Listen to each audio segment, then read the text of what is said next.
Il y a des choses qu'on fait par amour, d'autres par habitude. Et puis, il y a celles qu'on fait parce qu'on croit que c'est juste. Pendant longtemps, j'ai cru que je faisais ce qu'il fallait. Je me levais tôt, je travaillais toute la journée, je mettais de côté le peu qu'il me restait et je l'envoyais à ma famille, mois après mois, année après année, sans jamais me plaindre, sans jamais me poser de questions. Je pensais que c'était mon devoir, que d'une certaine manière, ça me donnait une place, un rôle. Ça me faisait me sentir utile, présente, même en étant si loin. Mais un jour, tout a basculé. Et ce que j'ai découvert m'a forcé à voir les choses autrement. Je m'appelle Michel, j'ai 37 ans et je vis à Reims, en France. Je travaille comme aide-cuisinière dans une petite école de la ville. Rien d'extraordinaire, rien de prestigieux, mais c'est un emploi stable qui paie mes factures et m'offre une certaine sécurité. Je vis seule dans un appartement que je loue. Il est petit, mais propre, silencieux. Et c'est ici, dans ce coin qui m'appartient, que beaucoup de choses ont commencé à s'éclaircir. Ma mère vit à Metz avec mon beau-père. Ils habitent la même maison depuis des années, celle où j'ai grandi avec mes frères et sœurs. On n'a jamais été riches, mais ma mère a toujours su maintenir l'ordre. Quand mon père est mort, elle s'est retrouvée veuve jeune. Quelques années plus tard, elle a rencontré Gérard, qui est devenu mon beau-père. Il n'a jamais été méchant, mais il n'a jamais été proche non plus. C'était le genre d'homme qui s'installe devant la télé et ne parle que pour râler. Depuis que j'ai quitté la maison, j'ai toujours aidé ma mère financièrement. Au début, c'était modeste, une 50aine d'euros quand je pouvais. Puis, quand j'ai trouvé un emploi stable, j'ai commencé à envoyer tous les mois de quoi couvrir leur loyer. Elle disait que c'était difficile, que Gérard avait des douleurs, que les médicaments coûtaient cher, et je comprenais. Même en vivant loin, je me sentais encore sa fille. Je voulais faire partie de leur vie. Payer le loyer, c'était ma façon de montrer que je tenais à eux. Les années ont passé. J'envoyais l'argent sans faute, jamais en retard. Parfois, je me privais. Je renonçais à une nouvelle tenue ou à sortir le week-end, juste pour m'assurer que ma mère ne manque de rien. Mes frères et sœurs, eux, n'aidèrent jamais. L'un vivait en Belgique et disait qu'il ne pouvait pas, à cause de ses enfants. L'autre avait un salon de coiffure et répétait que les affaires allaient être mal. Tout reposait sur moi, mais je ne me plaignais pas. Pour moi, c'était normal. Pourtant, depuis quelque temps, quelque chose clochait. Ma mère a commencé à changer sa façon de me parler. Avant, elle m'appelait toutes les semaines. Puis, elle n'a plus appelé que lorsqu'elle avait besoin de quelque chose. Quand je demandais comment ça allait à la maison, elle répondait vite, comme si elle voulait éviter le sujet. Je trouvais ça étrange, mais je me disais que c'était peut-être la fatigue, ou qu'elle avait la tête ailleurs.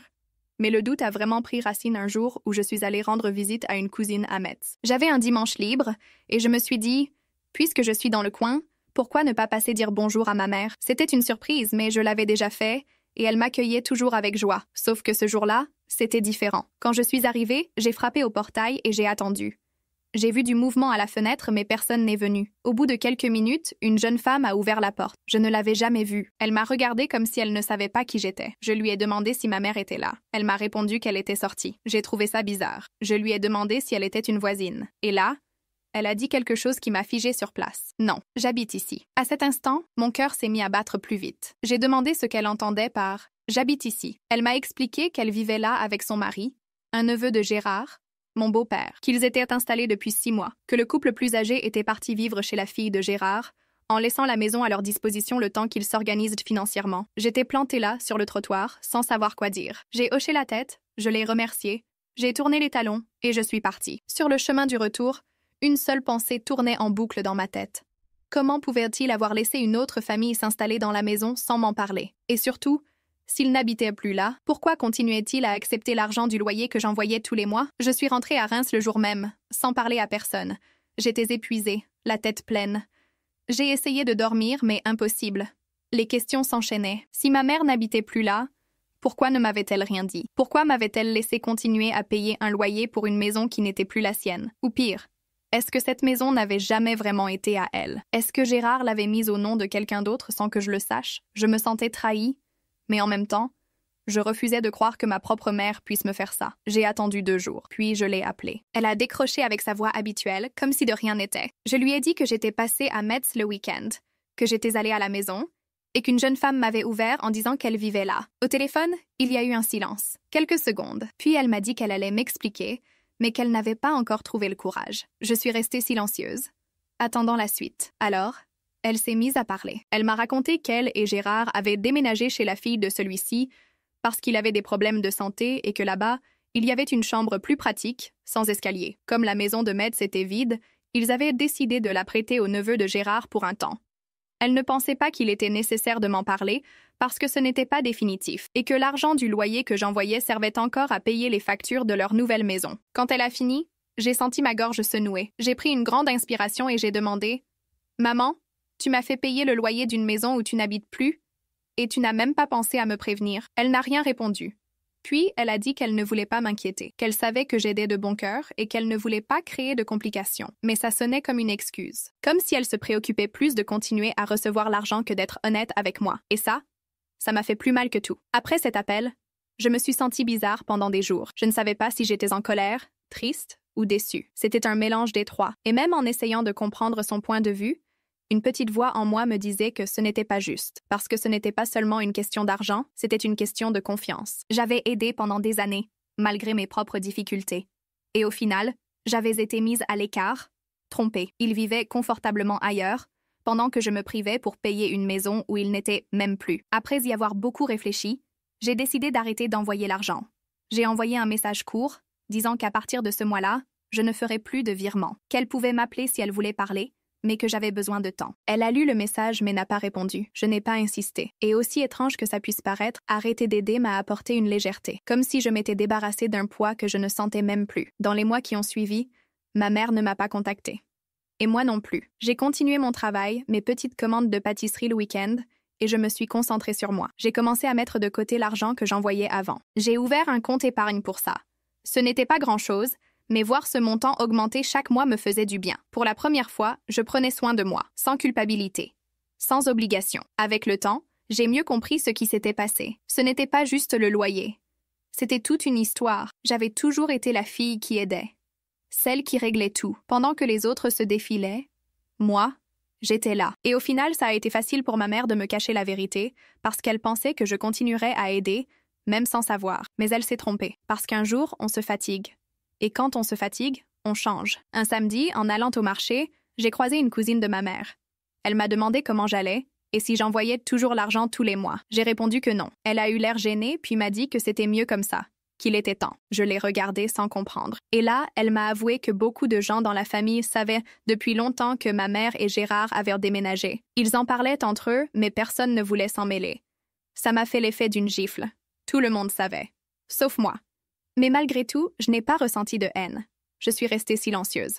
Parce que maintenant, je savais quelle était ma place. Et je savais aussi que, parfois, le plus grand changement qu'on peut faire dans sa vie, c'est d'arrêter de s'accrocher là où on n'a jamais été une priorité. D'ailleurs, si vous êtes arrivé jusqu'ici, laissez-moi vous poser une question. Est-ce que vous vous êtes déjà senti utilisé par quelqu'un de votre famille? Est-ce que vous avez tellement donné que vous vous êtes oublié vous-même? Si oui, racontez-moi dans les commentaires. J'aimerais entendre votre histoire. Et si cette vidéo vous a parlé, abonnez-vous à la chaîne. Ça m'aide à continuer à partager des histoires que beaucoup vivent, mais que peu osent raconter. Après cette conversation avec la cousine de ma mère, tout a commencé à prendre plus de sens dans ma tête. Je me souvenais de moments où la famille laissait entendre des choses, comme s'il y avait un secret que j'ignorais. Mais je n'avais jamais rien soupçonné. J'étais trop concentrée sur mon travail, mes factures, ma routine, et surtout, j'avais confiance. Je croyais sincèrement que, même s'ils ne montraient pas toujours d'affection, ma mère et Gérard ne me feraient pas une chose pareille, mais ils l'ont fait. Et apprendre que tant de gens étaient au courant et que personne ne m'avait rien dit a été une deuxième blessure. C'était comme si j'avais été la dernière à comprendre qu'on se servait de moi. Et ça faisait mal. Parce que j'ai toujours été la fille qui ne causait pas de problème. Je n'ai jamais demandé d'aide, jamais retardé un virement, jamais râlé. Mais on ne m'a jamais protégée non plus. On ne m'a jamais prévenue. On ne m'a jamais traitée comme une priorité. J'ai commencé à penser à tout ce que j'avais sacrifié pour cette aide. Les invitations à voyager que j'ai déclinées parce que l'argent était compté. Les vêtements que je n'ai pas achetés. Les meubles que je n'ai pas changés dans mon appartement. Les sorties avec des amis que j'ai annulées pour payer le loyer de ma mère en priorité. Et maintenant, je savais que pendant que je me privais, d'autres vivaient dans cette maison comme si de rien n'était. Et ils disaient même que la maison leur appartenait. Ça me laissait sans voix. Au fil des semaines, je me suis encore plus éloignée de ma famille. Les messages se sont raréfiés, les appels ont cessé. Personne ne me contactait, pas même ma mère. Et, contre toute attente, ça m'a apporté la paix. Pour la première fois, mon téléphone ne sonnait pas pour des demandes. Personne ne venait me demander un prêt. Personne ne se plaignait de factures en retard. C'était comme si, sans mon argent, j'avais aussi cessé d'exister pour eux. Et ça en disait long. C'est à ce moment-là que j'ai commencé à me regarder autrement. J'ai réfléchi à ce que je voulais faire avec cet argent qui restait désormais chaque mois. J'ai pensé à suivre une formation, à économiser pour un nouvel appartement, mais finalement, j'ai décidé de mettre de côté sans me presser, juste pour voir jusqu'où je pouvais aller. Ça a devenir un petit projet personnel. Chaque fois que je déposais une somme sur mon compte épargne, j'avais l'impression de récupérer une part de moi-même, une part que j'avais oubliée depuis longtemps. Le travail à l'école restait le même, mais j'y allais avec une autre énergie. Je ne rentrais plus épuisée le soir en me demandant si j'allais pouvoir aider ma mère tout en payant mes factures. Je dormais mieux. Mes courses duraient plus longtemps. J'ai même commencé à cuisiner des plats nouveaux, à prendre soin de mon chez-moi avec plus de sérénité, à apprécier d'être seule, parce que je ne me sentais plus vidée. Tout ce que je le faisais pour moi. Et ça changeait tout. Un jour, j'ai reçu un message de ma petite sœur. On ne s'était pas parlé depuis des mois. Elle m'a juste écrit « Salut, ça va ?» et rien d'autre. J'ai répondu « Ça va ?» Et toi? Elle était en ligne, mais n'a pas répondu. 2 heures plus tard, elle m'a envoyé un autre message, disant qu'elle avait appris que j'avais arrêté d'aider notre mère et que les choses étaient compliquées là-bas, que l'électricité avait été coupée pendant 2 jours, que Gérard avait des problèmes d'estomac, qu'elle ne pouvait pas aider à cause de ses jeunes enfants, et que, si je pouvais, peut-être que je pourrais envisager de reprendre mon aide. J'ai lu ce message plusieurs fois. J'ai repensé à tout ce que j'avais traversé, et j'ai répondu en une phrase « Maintenant, c'est à vous d'aider. » Elle n'a plus répondu. J'ai compris que pour elle, il était plus facile de me renvoyer la responsabilité que d'affronter le problème. Mais cette fois, je n'allais pas céder. Pas par vengeance, mais parce que j'avais besoin de me protéger. J'avais déjà tout donné. Maintenant, c'était à moi de prendre soin de moi. J'ai commencé à sortir davantage, à aller dans des endroits que j'évitais, pensant qu'ils étaient trop chers. J'ai visité des marchés, je me suis installée dans des cafés, j'ai flâné dans les rues de la ville juste pour regarder. J'avais oublié comme les choses simples pouvaient faire du bien. J'ai même pris mon courage à 2 mains pour prendre rendez-vous chez le dentiste, une visite que je repoussais depuis plus d'1 an. Tout ça était possible parce que, pour la première fois depuis longtemps, je ne finançais la vie de personne d'autre que la mienne. Je pensais encore à ma mère, bien sûr, mais avec le temps, la douleur s'est transformée en souvenir. Je ne voulais plus vivre en attendant une reconnaissance qui ne venait jamais. Je ne voulais plus dépendre d'un « merci » qu'on ne me disait pas. Ce dont j'avais besoin, c'était de préserver cette paix que j'avais trouvée. Et si ça signifiait rester loin d'eux, eh bien, tant pis. Même avec le temps, certains souvenirs revenaient. Pas parce que je voulais me faire du mal, mais parce qu'ils surgissaient d'eux-mêmes. C'était étrange de penser que pendant tant d'années, j'avais accepté cette situation comme si elle était normale. Comme si payer le loyer d'une maison où je ne vivais pas était ma responsabilité. Aujourd'hui, quand j'y repense, je me demande pourquoi j'ai mis si longtemps à ouvrir les yeux. La réponse est simple, parce que quand on aime, on s'habitue à tout, même à ce qui fait mal. À l'école, certaines collègues ont remarqué que j'étais plus légère. L'une d'elles, Sandrine, m'a dit que j'avais l'air plus apaisée. J'ai ri, un peu gênée, et j'ai dit que c'était peut-être le beau temps. Mais au fond, je savais que ce n'était pas la météo. C'était la liberté. Pour la première fois, je vivais pour moi, sans poids sur les épaules, sans peur de décevoir qui que ce soit. Et ça se voyait, dans ma façon de marcher, de parler, de regarder. J'ai commencé à porter des vêtements que je trouvais trop audacieux avant. Une robe à fleurs, un chemisier rouge que je gardais dans un tiroir depuis des années. Je me regardais dans le miroir et je voyais une femme qui recommençait à s'aimer. Et ça n'a pas de prix. Ça peut sembler exagéré, mais quand on passe trop de temps à vivre pour les autres, on oublie ce qu'on aime. J'ai dû arrêter d'aider ma propre mère pour me souvenir que j'existais aussi. Avec l'argent que je mettais de côté, j'ai fait quelques travaux dans mon appartement. J'ai changé le frigo, peint le mur du salon, acheté une nouvelle chaise pour la cuisine. Des petites choses, mais qui changeaient tout. S'asseoir sur une chaise solide, ouvrir un frigo qui ne faisait pas de bruit, regarder un mur propre, tout ça me donnait l'impression d'un nouveau départ. Comme si je reprenais enfin ma vie en main. Un après-midi, je suis allée acheter du tissu au centre-ville pour faire de nouveaux rideaux. Je suis entrée dans une petite boutique où une dame vendait des étoffes et des accessoires de couture. Elle était chaleureuse. Elle me parlait comme si on se connaissait depuis toujours. On a discuté de couleurs, du temps, de comment un petit changement à la maison peut tout transformer. Quand j'ai payé, elle m'a offert un bouton. Elle m'a dit que c'était pour me rappeler qu'on peut toujours réparer ce qui est défait. J'ai trouvé ça si simple et pourtant si juste. J'ai gardé le bouton dans mon sac et chaque fois que je l'ouvre, je repense à ces mots. Parce que c'est ce que j'ai fait. J'ai reprisé ce qui était abîmé en moi. Je me suis recousue, point par point. Et maintenant, même si certaines cicatrices sont encore sensibles, je me sens entière et surtout, par choix, pas par obligation. Un jour, j'ai reçu une lettre par la poste. C'était de ma mère. J'ai reconnu son écriture de loin. Je l'ai ouverte calmement, assise à la table de la cuisine. C'était une lettre courte. Elle disait que je lui manquais, qu'elle regrettait de ne pas avoir été honnête et qu'elle ne savait pas comment réparer. Qu'elle savait qu'elle m'avait perdue, mais qu'elle voulait, d'une manière ou d'une autre, tenter une nouvelle chance. Elle ne s'est pas excusée directement, mais c'était la première fois qu'elle m'écrivait quelque chose d'aussi personnel. J'ai regardé la lettre longtemps. Je n'ai pas pleuré. J'ai juste ressenti un léger pincement, comme un mélange de nostalgie et de soulagement. J'ai rangé la lettre dans un tiroir. Je n'ai pas répondu tout de suite. J'avais besoin de réfléchir. Je ne voulais pas revenir en arrière, mais je ne voulais pas non plus vivre avec de la rancune. Alors, j'ai laissé le temps faire son travail et j'ai repris ma routine. Un mois plus tard, je suis allée à une foire artisanale près de la cathédrale. J'ai flâné parmi les étals, regardé des vêtements, des plats, des tableaux. Au milieu, j'ai vu une femme qui vendait des savons faits main. Elle m'a regardée et m'a dit qu'elle me reconnaissait de l'école.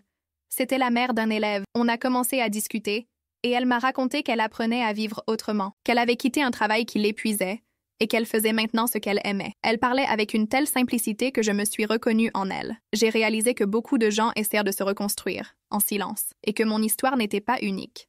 Juste une parmi tant d'autres. Je suis rentrée avec 2 savons et la tête pleine d'idées. J'ai pensé à tout ce que je pourrais faire avec cette paix que j'avais trouvée. Peut-être écrire sur ce que j'avais vécu. Peut-être partager mon histoire avec d'autres femmes. Ou peut-être juste continuer à vivre comme ça, tranquillement, sans me presser, en respectant mon propre rythme. L'important, c'était de ne pas retourner là où je savais que je souffrirais. Et c'est là que j'ai compris. Vraiment. Je n'avais rien à prouver à personne. Ni à ma mère, ni à mes frères et sœurs, ni à qui que ce soit dans la famille. Ceux qui me connaissent savent ce que j'ai fait. Ils savent tout ce que j'ai donné. Et ceux qui ne savent pas ne méritent pas mon énergie.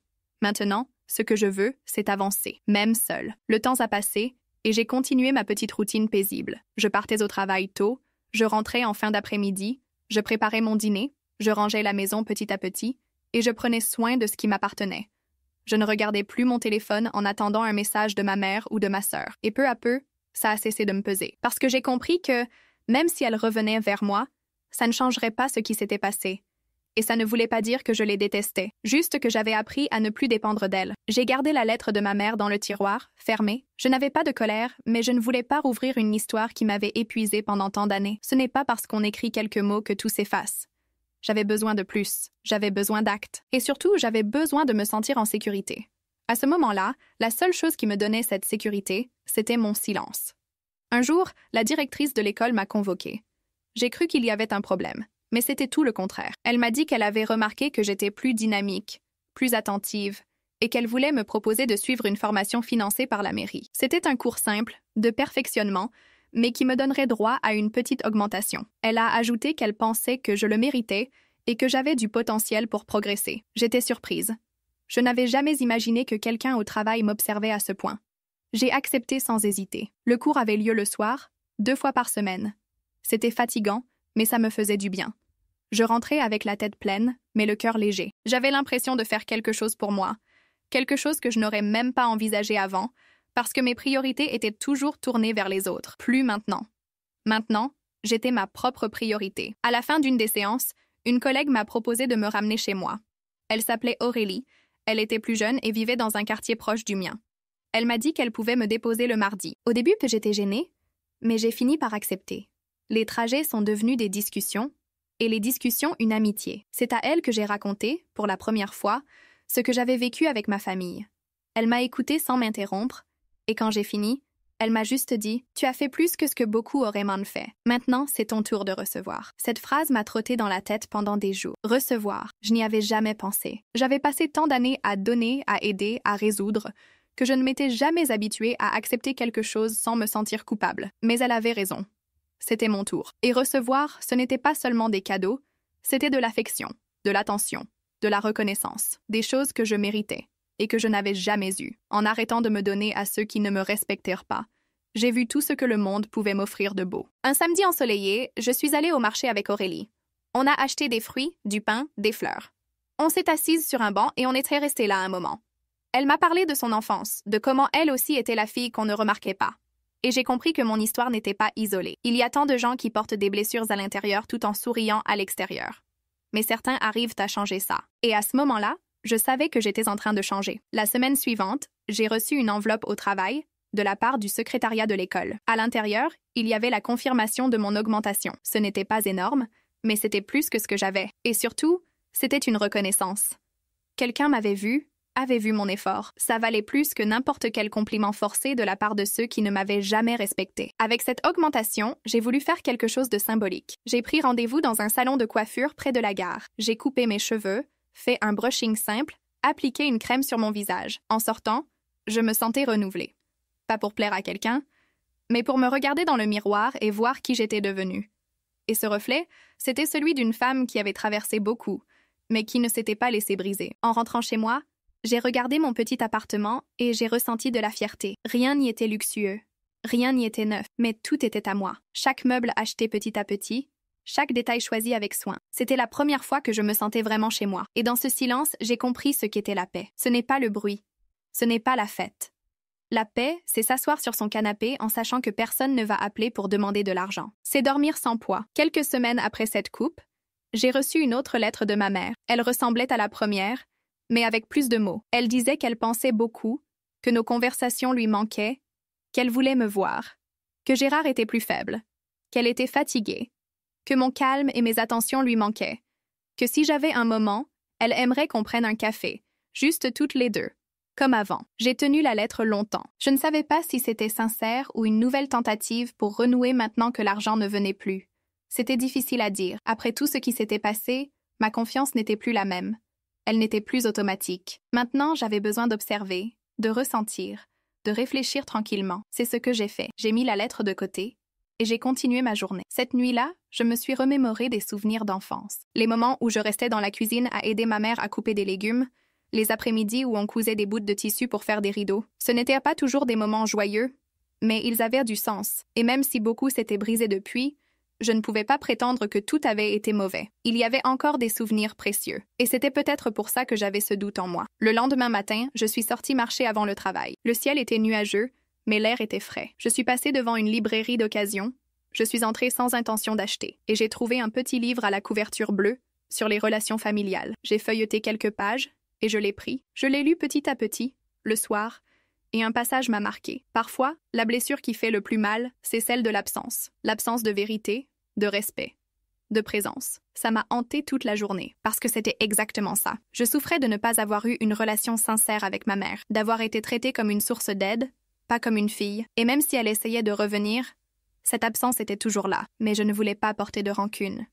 Je ne voulais pas devenir aigrie. Alors, j'ai commencé à réfléchir à comment la revoir sans perdre ma paix. Le samedi, j'ai décidé de répondre à sa lettre. J'ai écrit posément. Je lui ai dit que j'allais bien, que j'avais besoin de temps, mais que j'étais d'accord pour la rencontrer dans un endroit neutre. J'ai proposé un café près de la gare, un mercredi en fin d'après-midi. J'ai été honnête.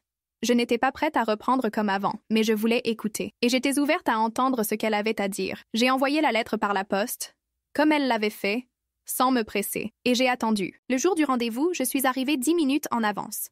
Je me suis installée à une table près de la fenêtre, j'ai commandé un thé et j'ai regardé les passants dans la rue. Elle est arrivée à l'heure, les cheveux attachés, vêtue simplement, un peu plus maigre que dans mes souvenirs. Elle m'a salué d'un baiser sur la joue et s'est assise en silence. Elle a commandé un café, et après un moment, elle a commencé à parler. Elle était nerveuse. Elle ne savait pas par où commencer. Je l'ai laissée faire. J'ai écouté. Elle a parlé de ses erreurs, de sa honte d'avoir caché la vérité. Elle a dit qu'elle pensait que si elle m'avait tout raconté, j'aurais arrêté d'aider. Et qu'au fond, elle savait qu'elle avait eu tort, qu'elle aurait dû me faire confiance, qu'elle aurait dû être honnête dès le début. Maintenant, elle en payait les conséquences. Elle a ajouté qu'elle n'avait jamais su montrer son affection, mais qu'elle m'avait toujours aimée, et que si je ne le croyais pas aujourd'hui, elle comprenait. Quand elle a fini, je suis restée silencieuse un moment. Je ne savais pas quoi dire. J'avais de la colère, mais aussi de la peine, de la nostalgie, mais aussi de la méfiance. Et dans ce mélange d'émotions, j'ai choisi de parler franchement. Je lui ai dit que je ne pouvais pas reprendre là où on s'était arrêté, que je ne pouvais pas faire comme si rien ne s'était passé, mais que si elle le voulait, on pouvait essayer de construire une nouvelle relation basée sur le respect, sans mensonge, sans attente. Elle a hoché la tête. Elle a dit qu'elle était d'accord. Et pour la première fois depuis longtemps, j'ai senti qu'on parlait comme deux femmes, pas comme une mère et sa fille. Deux femmes qui avaient en fait des erreurs, qui s'étaient blessées, mais qui pouvaient encore essayer de discuter, pas du passé, mais de ce qu'il restait à sauver. On s'est quitté là, sans effusion, sans promesse. Juste un « à bientôt ». Et c'était suffisant. Je suis rentrée chez moi l'esprit léger, pas parce que tout était réglé, mais parce que j'avais dit ce que j'avais sur le cœur. Et ce qui viendrait ensuite dépendait d'elle. J'avais fait ma part. Après ce jour, les choses ont changé doucement. Elle m'envoyait des messages de temps en temps, sans forcer. Un « bonjour », un « Comment s'est passée ta journée ?» ou juste un « Je pense à toi ». Je répondais, sans exagérer, mais avec respect. Notre relation semblait revenue à quelque chose de plus simple. Et c'était déjà plus que ce que j'espérais. Je ne voulais plus m'accrocher à une idée de ce que devait être une mère. Pendant longtemps, j'avais attendu d'elle quelque chose qu'elle ne m'avait jamais donné, et ça m'avait fait mal. Maintenant, je voulais juste accepter ce qui était possible. Si elle voulait parler, j'écoutais. Si elle ne voulait pas, tant pis. L'important, c'était que je n'avais plus à prétendre que tout allait bien quand ce n'était pas le cas. Avec le temps, je me suis habituée à cette nouvelle dynamique. Ma mère, plus prudente. Moi, plus affirmée. Et le silence entre nous, autrefois lourd, était devenu un choix apaisé. On n'essayait pas de tout réparer, mais on avançait pas à pas. Et pour moi, c'était assez. Gérard était toujours malade, d'après elle. Il dormait beaucoup, mangeait peu, parlait à peine. Je n'ai pas posé de questions. Je n'ai jamais eu de lien fort avec lui. Mais je ne lui souhaitais pas de mal. Je gardais juste mes distances. À chacun son histoire. Un soir, en préparant le dîner, j'ai reçu un appel de ma sœur. C'était la première fois qu'elle m'appelait depuis son message où elle se plaignait. J'ai répondu, pensant que c'était urgent. Mais elle voulait juste parler. Elle avait entendu de notre mère qu'on s'était vus, et elle trouvait ça beau que j'ai donné une chance. Je suis restée silencieuse. Elle a continué, disant qu'elle réfléchissait, qu'elle aussi avait peut-être eu tort, que la vie était dure, mais qu'il était peut-être temps de réunir la famille. Je l'ai écoutée sans l'interrompre. À la fin, elle m'a demandé si on pouvait se voir. J'ai dit oui, sans fixer de date. Je n'étais pas encore prête. J'avais encore en tête ses pics, ses regards, les conversations où j'étais toujours la fautive. Mais une part de moi voulait essayer. Pas par devoir, mais pour moi. Parce que je savais que garder des rancunes ne me mènerait nulle part. Au travail, tout allait bien.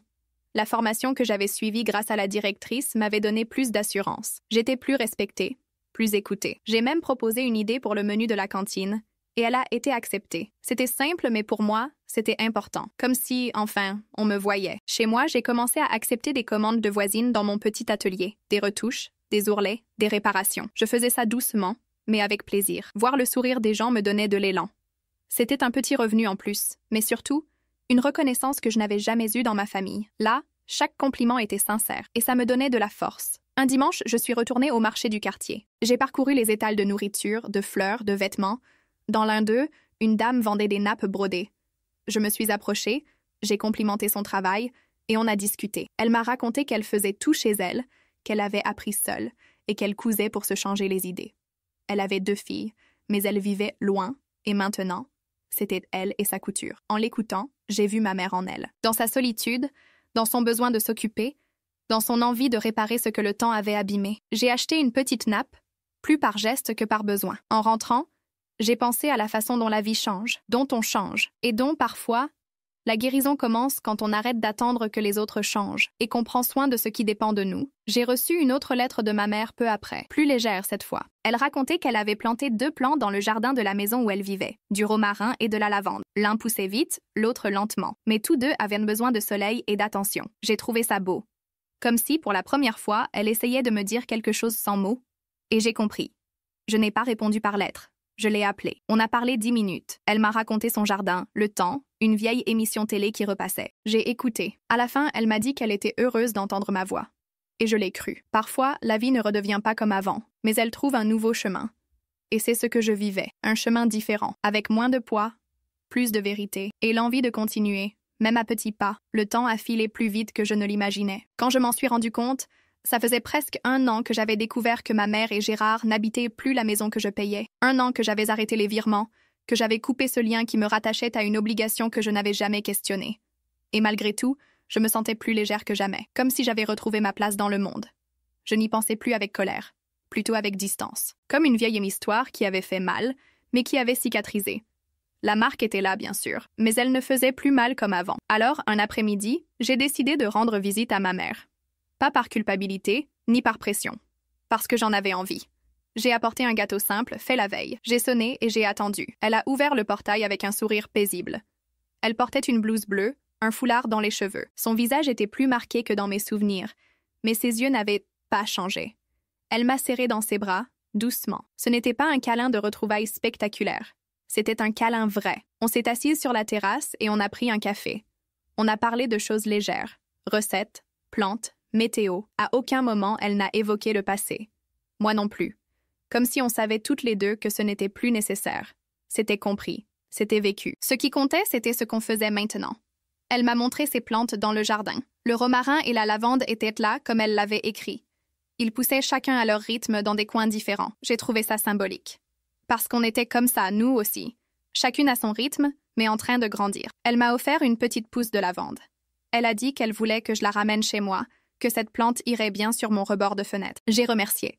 Pris le pot dans mes mains et je l'ai regardé quelques secondes. Ce n'était qu'une plante, mais elle portait un sens qu'elle n'avait pas besoin d'expliquer. Après cette visite, on s'est parlé plus souvent, toujours avec prudence, avec des limites, mais avec plus de sincérité. Les appels n'étaient alors plus dictés par l'intérêt. Ils venaient d'une envie, et ça changeait tout. Elle me demandait des nouvelles de mon travail. Si j'avais cousu quelque chose, si la lavande avait assez de soleil, je lui demandais comment elle allait, si elle avait besoin de quelque chose, si elle dormait bien. On se retrouvait là, dans les petites choses. Et c'est comme ça que notre lien a repris. Avec ma sœur, les choses avançaient plus lentement. Elle m'envoyait des messages courts, de temps en temps, toujours avec une hésitation, comme si elle ne savait pas si elle avait sa place. De mon côté, je ne fermais pas la porte. Mais je ne me précipitais pas non plus. Je voulais que ce soit sincère. Qu'elle ne répète pas les mêmes erreurs. Pour l'instant, je ne sais pas si on se rapprochera vraiment, mais je ne porte plus cette attente. Au travail, je continuais à progresser doucement. On m'a proposé de donner un petit atelier sur l'organisation en cuisine pour les nouvelles employées. Je me suis préparée comme si c'était une grande présentation, avec un carnet de notes. J'ai parlé calmement, et à la fin, j'ai reçu des compliments. Ça m'a fait sourire. Pendant si longtemps, j'avais cru que je n'étais bonne qu'à aider sans être vue. Maintenant, je savais que je pouvais transmettre, que j'avais quelque chose à offrir, et ça me faisait du bien. Dans mon atelier à la maison, les commandes ont augmenté. Une voisine m'a recommandé à 2 amies. L'une voulait une robe pour un anniversaire. Je l'ai faite avec soin. Quand elle est venue la chercher, elle l'a essayée sur place. En se regardant dans le miroir, elle a dit qu'elle se sentait belle à nouveau. Ça m'a touchée. Je n'ai rien dit, juste souri. Mais au fond, j'étais reconnaissante de ne pas avoir abandonné. Petit à petit, j'ai réalisé que la vie que je menais était totalement différente d'avant. Je ne courais plus pour faire plaisir. J'avançais à mon rythme, avec des choix qui avaient du sens pour moi. Et ça me donnait une sérénité que je n'avais jamais connue. Comme si, pour la première fois, j'étais maîtresse de mon histoire. Un dimanche soir, je me suis assise sur mon balcon avec la lavande sur les genoux. Le ciel était dégagé, l'air frais. Je suis restée là, en silence, à penser à tout ce que j'avais traversé, à ce que j'avais appris, à ce que je voulais encore vivre. Je n'avais ni colère ni tristesse, juste de la gratitude, parce que tout ça m'avait menée ici. Et maintenant que j'y étais, je n'avais pas l'intention de faire demi-tour. La lavande que ma mère m'avait donnée poussait bien. Chaque fois que j'ouvrais la fenêtre et voyais ce petit pot, je ressentais un mélange de calme et de force. Ce n'était qu'une plante. Mais pour moi, elle représentait tout ce que j'avais reconstruit seule. Après tant d'années à vivre pour les autres, j'avais fait quelque chose pour moi. Quelque chose de simple, qui grandissait à son rythme, à ma façon. Un jour, en rentrant du travail, j'ai croisé une nouvelle voisine dans l'immeuble. Elle portait des cartons, seule, alors je lui ai proposé un coup de main. On a monté les escaliers en discutant. Elle m'a raconté qu'elle venait de Nancy pour repartir de zéro, qu'elle avait vécu une situation compliquée avec sa famille et qu'elle cherchait le calme pour l'instant. Je n'ai pas posé de questions. J'ai juste dit que je comprenais, et que si elle voulait parler un jour, ma porte serait ouverte. Elle m'a souri avec les yeux et m'a remercié. À cet instant, j'ai vu à quel point nos douleurs peuvent se ressembler. Les semaines suivantes, j'ai commencé à écrire dans un carnet. Rien de structuré, juste des pensées, des souvenirs, des moments de la journée. Écrire m'aidait à mettre de l'ordre dans ce qui restait confus en moi. Et avec le temps, j'ai vu qu'il y avait plus de belles choses que de douloureuses. Parce que, malgré tout, j'étais encore là. Et ça, c'était déjà une raison de continuer. Ma mère m'appelait 1 fois par semaine. Parfois juste pour prendre des nouvelles, parfois pour raconter une anecdote banale. Et j'aimais ces appels. Pas parce qu'elle avait changé du tout au tout, mais parce que tout était plus léger. Elle ne parlait plus d'argent, ni de contraintes. Elle parlait, simplement. Et ça suffisait. Un jour, elle m'a appelé pour me dire que Gérard marchait plus lentement et qu'elle s'inquiétait. J'ai écouté attentivement, mais sans m'impliquer comme avant. Je lui ai suggéré de voir un médecin, que c'était peut-être l'âge. Et si elle avait besoin d'aide pour des démarches, je pouvais l'orienter. Mais j'ai été claire, je ne pouvais plus tout porter seule. Elle a dit qu'elle comprenait, que les choses étaient différentes maintenant. Et cette fois, j'ai senti que c'était vrai. Petit à petit, j'ai pris conscience de tout ce que j'avais manqué à cause de cette histoire de loyer. Des années d'efforts, de sacrifices, de culpabilité. Tout ça pour du silence, des omissions. Aujourd'hui, je vois que mon angoisse venait surtout de ne pas me sentir reconnue, et quand j'ai arrêté d'attendre cette reconnaissance, tout s'est éclairci. Parce que notre valeur ne dépend pas du regard des autres. Elle dépend de comment on se traite soi-même. J'ai recommencé à faire des projets. Des petits. Une escapade dans une ville voisine, un cours de couture plus poussé, peut-être une boutique en ligne pour mes créations. Aurélie m'a aidé à prendre les premières photos. Elle avait un talent pour la photographie, et m'a montré comment mettre en valeur mes pièces sur un fond clair. On a passé un après-midi à créer une page. Et quand on a fini, j'ai ressenti une immense fierté. C'était à moi, construit de toutes pièces, sans l'aide de personne. La semaine où j'ai publié les premières photos, j'ai reçu 2 commandes. Une jeune femme voulait une robe pour un dîner spécial. Une dame souhaitait restaurer une jupe ancienne de sa mère. J'ai traité chaque commande avec soin, en écoutant ce qu'elle voulait. Et quand je les ai livrées, j'ai reçu des compliments sincères.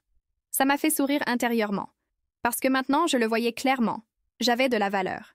Il m'a juste fallu arrêter de me cacher pour le découvrir. Avec l'argent des premières ventes, j'ai acheté des tissus neufs, des couleurs claires, avec des motifs floraux délicats. Le genre de tissu qui me faisait du bien. J'ai tout rangé dans une petite armoire près de la fenêtre, et là, dans ce coin de la maison, j'ai créé mon espace. Un lieu de création, de renouveau. Et chaque fois que je m'y installais, je me sentais complète. Un après-midi, après avoir fini une robe, je me suis assise et j'ai regardé la lavande. J'ai pensé à tout ce qui s'était passé, à la jeune fille qui croyait devoir mériter l'amour des autres, à la jeune femme qui se débrouillait seule, portait tout sur ses épaules et ne se plaignait jamais, à la femme qui, même épuisée, pensait qu'aider était la seule chose juste. Et maintenant, je voyais toutes ces versions de moi, mais je voyais aussi qui j'étais aujourd'hui. Une femme qui avait appris à s'écouter, à se respecter, et qui surtout avait compris qu'on n'a pas besoin d'être exploité pour être aimé. Le temps m'a appris que certaines blessures ne s'effacent pas complètement, mais elles changent. Elles cessent de faire mal en continu. Et au lieu de nous oppresser, elles nous rappellent d'où on vient. Aujourd'hui, quand je regarde en arrière, je ne me vois plus comme une victime. Je me vois comme quelqu'un qui s'est réveillé, qui a compris que tout ce qui ressemble à de l'amour n'est pas du soin, que trop aider peut devenir une prison, et que le silence peut être une protection, pas une fuite. Ma mère vit toujours avec Gérard. De temps en temps, elle m'appelle pour raconter une bricole ou dire qu'elle a rêvé de moi. J'écoute, avec attention, mais sans l'urgence d'avant.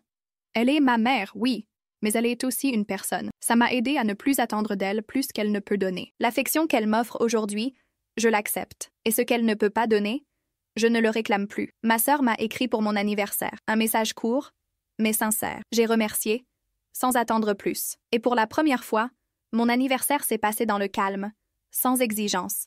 Sans drame. Aurélie m'a offert une tarte, des clients m'ont envoyé des messages, et je me suis assise sur mon balcon avec mon thé, à regarder la lavande qui fleurissait. À cet instant, j'ai compris ce que c'était. Être en paix avec la vie. Mon atelier a grandi, petit à petit. J'ai reçu des commandes d'autres villes. Rien d'énorme, mais assez pour moi. J'ai cousu des robes, réparé des pantalons, transformé de vieux vêtements en pièces neuves.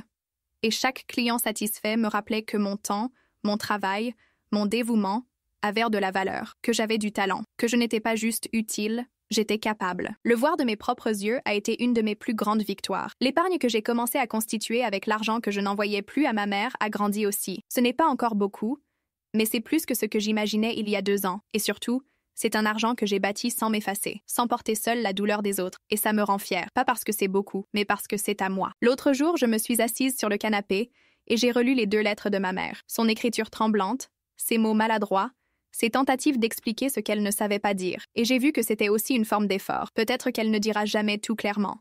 Peut-être qu'elle ne comprendra jamais tout ce qu'elle a fait. Mais qu'elle essaie, c'est déjà un signe que quelque chose a changé. Et j'ai choisi de l'accepter. Pas pour elle, pour moi. Aujourd'hui, je vis simplement. J'ai mon petit chez-moi bien rangé, mon travail stable, mes travaux de couture. J'ai 2 amis proches, et surtout, j'ai mon temps. Du temps pour m'asseoir, pour marcher, pour penser, du temps qui avant était rongé par l'inquiétude, la culpabilité, les obligations. Et maintenant, il est à moi. Rien qu'à moi. Et ça vaut plus que tout l'argent que j'ai envoyé pendant ces années. S'il y a une chose que j'ai apprise, c'est qu'on n'a pas besoin d'être parfait pour être heureux, et qu'on n'a pas à réparer toute une famille pour vivre en paix. Parfois, il suffit de poser des limites, de comprendre que l'amour sans respect devient une exigence, que l'aide sans mesure devient une obligation, et que vivre pour prouver qu'on est assez bien, c'est le chemin le plus rapide pour se perdre. Aujourd'hui, je ne suis plus perdue. Je me suis trouvée. Et même si certaines parties de moi sont encore en train de guérir, je sais que je suis sur la bonne voie. Parce que maintenant, quand je me regarde dans le miroir, je ne vois plus une femme épuisée. Je vois une femme qui a survécu à des années de silence, de poids, de solitude, et qui a choisi malgré tout de prendre soin d'elle. Avec calme, avec courage, avec vérité. Merci de m'avoir écouté. À la prochaine vidéo.